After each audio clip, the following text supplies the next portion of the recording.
In this next part of the lecture on Chapter 4, we're going to look at how air resistance affects projectile motion, and then we're going to look at how satellites move, which I think is maybe one of my favorite topics in this course, because I think it's really cool. But without any further wait, let's get into it.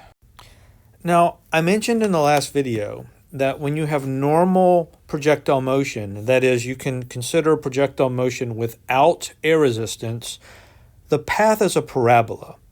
And parabolas are neat curves because they're symmetric, so if you cut it in the middle, it's like a mirror image. But there's also a neat thing about the parabolas that occur when you have projectile motion. Now, if I have a projectile, I can launch it up at different angles. I could launch it up at a very high angle. I could launch it at a shorter angle relative to the ground. So I've got these two angles that I'm shooting. And I can ask a question, does how far it goes depend on what angle I shoot it at? And the answer is yes. And so over here on the left, you can see the different ranges from the projectile being launched at different angles. And so if I shoot it at 15 degrees, it goes to a certain distance. If I lift the angle up to 30 degrees, I can see that it goes further. And if I go to 45, it goes the furthest. Now, here's an interesting thing. Once I get beyond 45 degrees, it actually gives me a shorter distance again. So here I can see at 60 degrees, it goes up higher, but it lands at a shorter horizontal distance than it did at 45 degrees. And so 45 degrees is the angle that will give you the maximum distance from a projectile. Now, here's another thing that's interesting. 45 degrees is like a line in the middle between 0 degrees and 90 degrees. And if I go symmetrically about 45 degrees, so in other words, 30 is 15 different from 45 downward, and 60 is 15 different from 45 upwards. In other words, if I increase 45 by 15, I get 60 degrees. And so if I decrease 45 by 15, I get 30 degrees. Both the 30 degree and the 60 degrees, which are symmetric about that 45 degrees in the middle, they land at the same spot. And if I do the same thing with 75 degrees and 15 degrees, they land at the same spot. Now, there's another way that you can look at. Two angles that add up to 90 are going to land at the same spot. 15 plus 75 equals 90. 30 plus 60 equals 90. And so any two angles between 0 and 90 that add up to 90 are going to land at the same spot. 45 and 45 add up to 90, and that's the one that's going to give you the longest, by the way. Now, what I was talking about in the previous slide was in the theoretical prediction where there's no air resistance. But of course, in the real world, we live in a world that's got air in it, so there's going to be some air resistance. Now, it turns out if the projectile is small and it's not moving very fast, the effects of air resistance are negligible. But the faster the projectile goes, or the larger it is, the more that air resistance is going to impact its motion. And so if you have a situation where something is moving fast enough, for example, that air resistance can't be ignored, that the air resistance has a real impact on the motion, what you're going to end up is something that looks like this. So instead of having this nice, smooth parabola, the dashed line here is what you would expect the motion to be, and it's actually what the motion would be if there were no air resistance. But what happens is it kind of curves away from that because air resistance is slowing it down. And it's slowing it down on its path, and it changes its shape. So it's no longer this nice symmetric parabola, but it's just a different kind of curve. And so it's going to land shorter with air resistance than it would without air resistance. Now, we have another one of the learning checkpoints from our textbook, kind of a check your understanding deal. And so let's look at these questions just to kind of test how we are doing.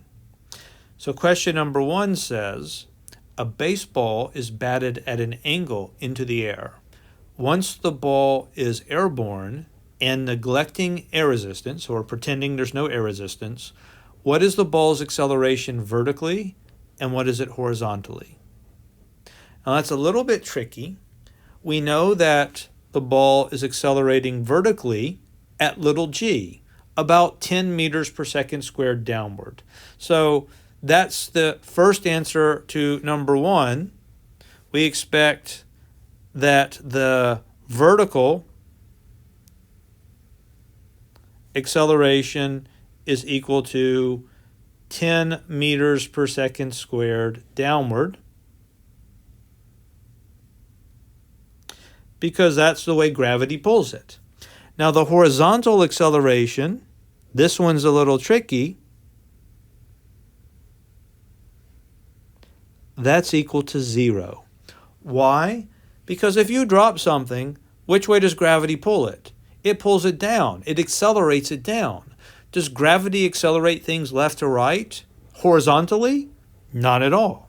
And so we know the vertical acceleration is going to be 10 meters per second squared towards the ground, but the horizontal acceleration is going to be 0. The next question is, at what point in the trajectory does the ball have its minimum speed?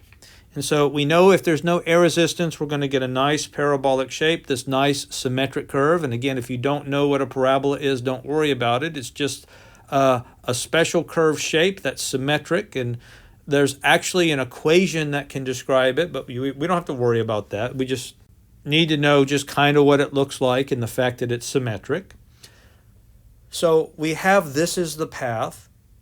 What's happening to the motion?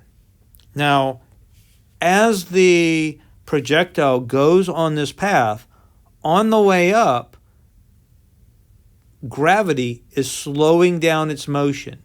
Now, side to side, gravity's not affecting it. So the side to side motion is the same. It's going to move at a constant speed. But here, on the way up, it's going to slow down. But then on the way down, on the other side, gravity's pulling it back down to the earth, and it's going to accelerate downward and speed up. Now, the side-to-side motion doesn't change. It's always moving left to right, but up and down motion does change. It's slowing down, and then at the top, what is it? The vertical motion has no speed at the top, and then it turns around and it starts falling downward and going faster and faster again. So the slowest motion is at the tip top when it has only horizontal movement and no vertical movement, just for that instant in time. And so that is when the minimum speed would occur. It's at the top of the motion. And so you can write that down in your notes to remind yourself, but that is the argument.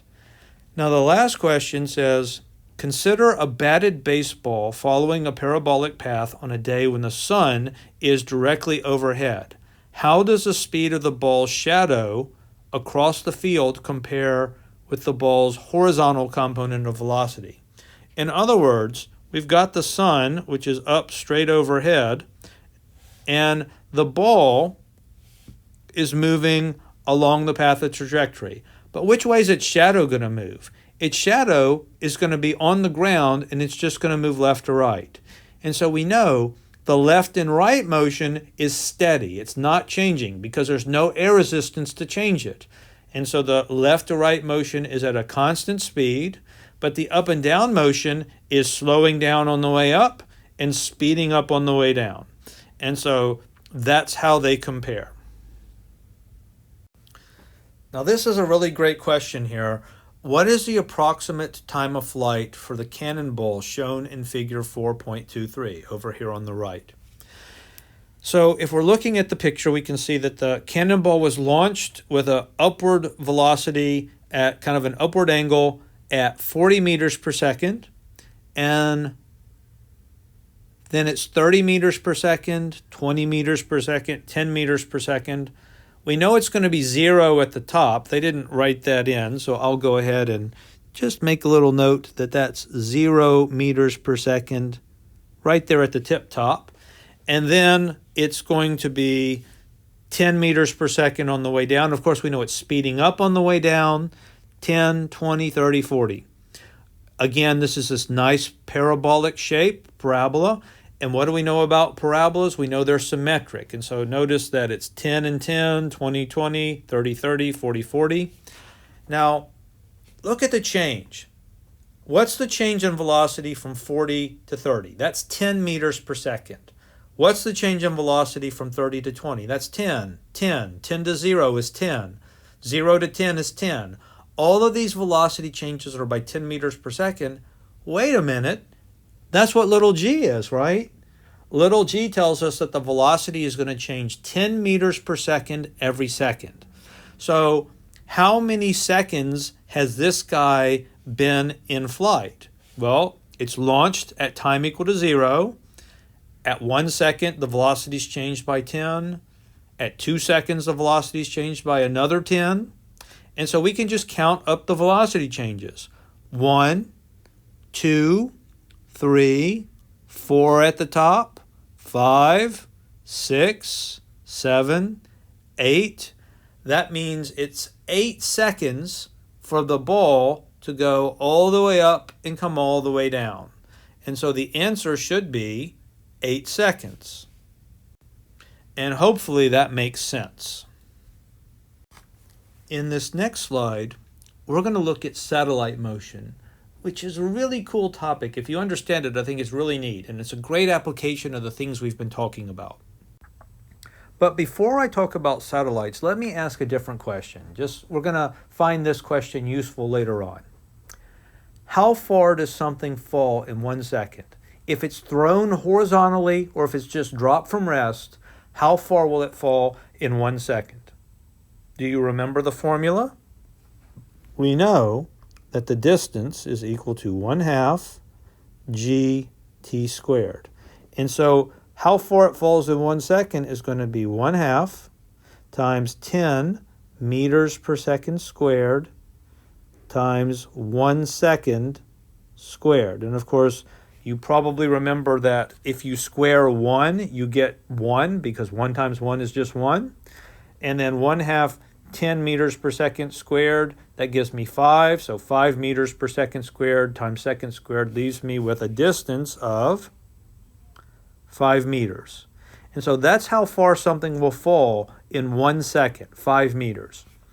It's not a coincidence that this picture is using 5 meters. 5 meters is how far something will fall in 1 second. Now, if this person here, there's a picture with this girl throwing this ball. If the girl throws the ball, if she just drops it from rest or she throws it horizontally, the ball is going to travel 5 meters vertically in 1 second. That's how far it's going to fall in 1 second. Now, if she throws it faster, it's going to go further horizontally, but it's still just going to fall 5 meters. That's perfectly understandable. But here's where satellites come in and make it a little bit different. Because the Earth itself is a ball. It's spherical. It's curved. And so the surface of the Earth is curving away. And so if the person can throw the ball horizontally far enough, the surface of the Earth will have curved out from underneath it. So the ball falls 5 meters, but it doesn't reach the ground because the ground is curved out from underneath it. Over here, 5 meters below, the ground's still flat, so it would land on the ground. But over here, you can see there's a gap. And so the ball would have to fall a little bit extra time in order to reach the ground. And if the person threw it faster still, it would go horizontally even further, and it would still be above the ground, but it would be even further above the ground because the Earth is round, and so the Earth is curving out from underneath it. Now, it turns out that if you go 8,000 meters, the distance from the flat that the Earth will have curved out from underneath you is 5 meters. Why is that important? Because if something is moving 8,000 meters per second, that means it will have moved 8,000 meters to the right in 1 second, and we know that it will have fallen 5 meters. Now, here's the fun thing. If the ball falls 5 meters, and the Earth curves out from underneath it 5 meters, the ball will still be the same height above the ground that it started with. In other words, it won't be any closer to the ground, even though it's falling towards the ground. Because the Earth is curving out from underneath it, it doesn't get closer to the ground. And that's all because of this horizontal velocity. And again, it has to be 8,000 meters, corresponding to a 5-meter drop. And this idea of the Earth curving out from underneath it as it's going side to side and falling at the same time, that is the basis of how satellites go around the Earth. So let's zoom out a little bit.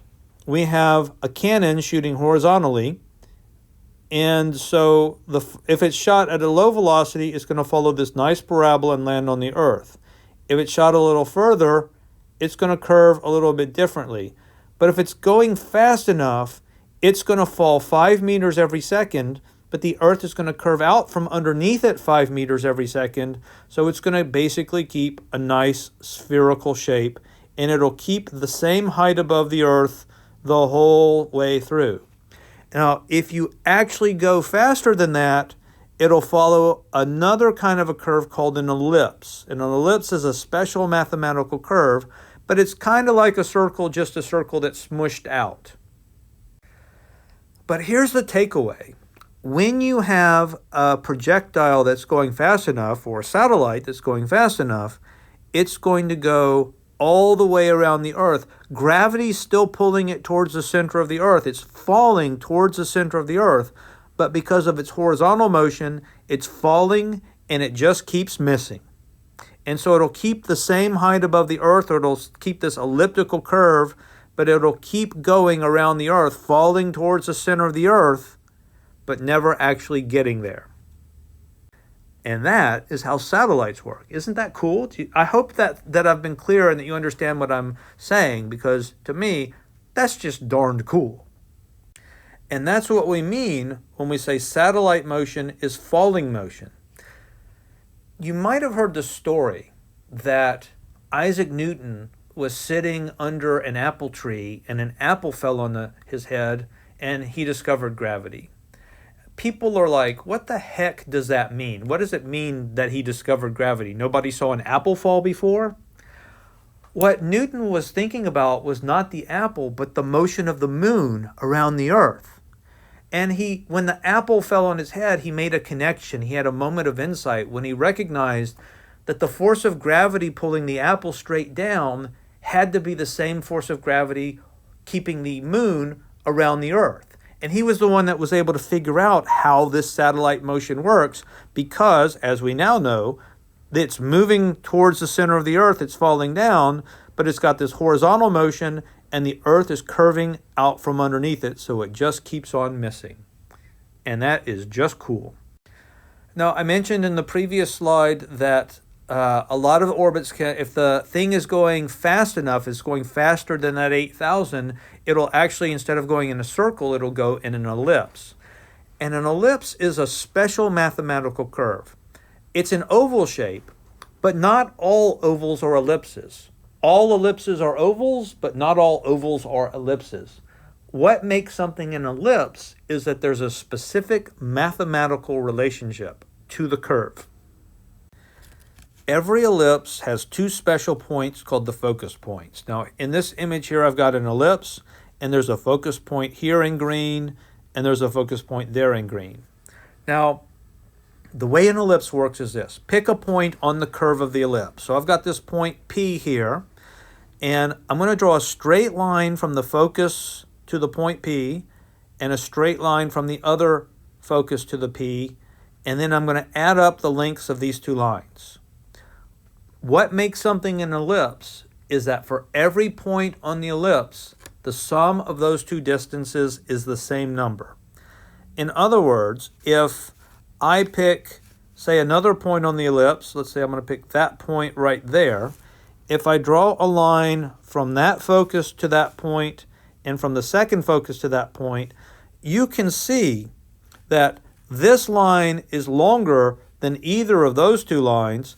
This line is shorter than either of those two lines, But if this is truly an ellipse, this distance of that line plus this distance of that line will equal this distance plus that distance.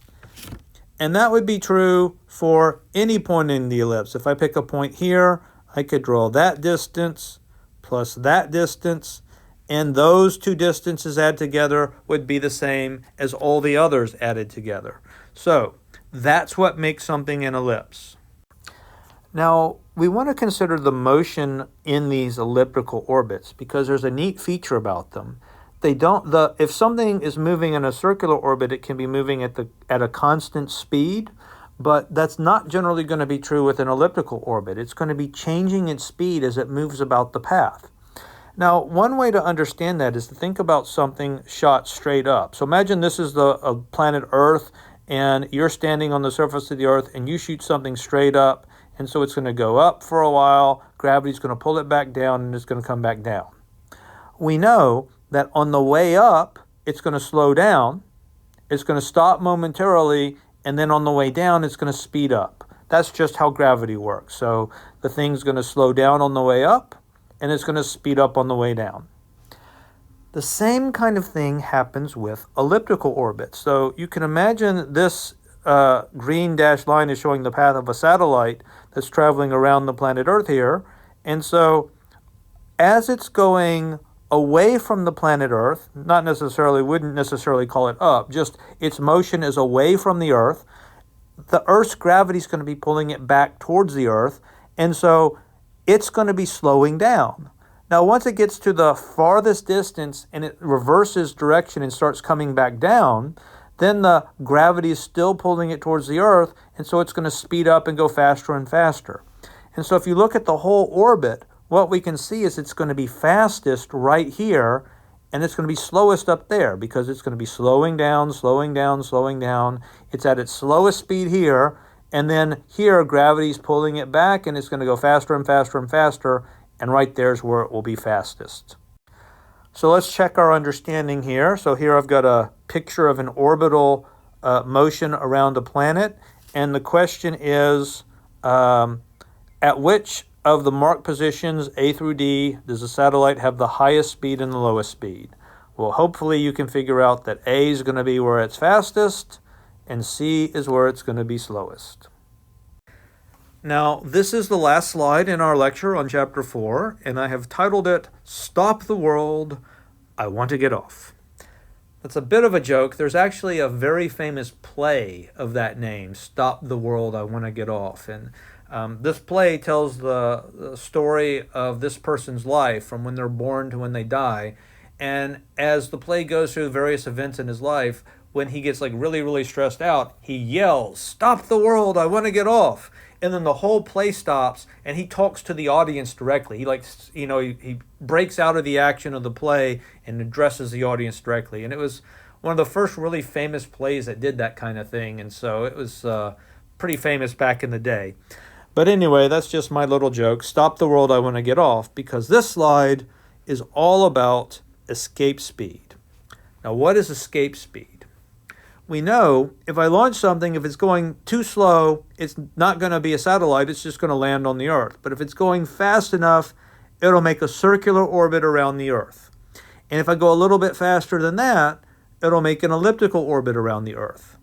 But if it's going fast enough, it'll actually be going fast enough that the Earth's gravity won't be strong enough to pull it back into motion, and so it'll escape the Earth's gravity and go off into outer space.